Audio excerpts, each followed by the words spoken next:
我再一次感謝第7屆立法會全體嘅議員喺過去4年為國家、為香港盡心盡力、建言有為、實幹有成，成績係有目共睹。我展望新一屆嘅議員會為香港注入更多嘅活力，與特區政府攜手推動改革，不單係做好火災善後嘅工作，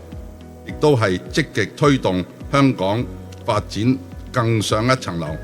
更好地融入同埋服務國家同埋發展大局，造福香港，貢獻國家。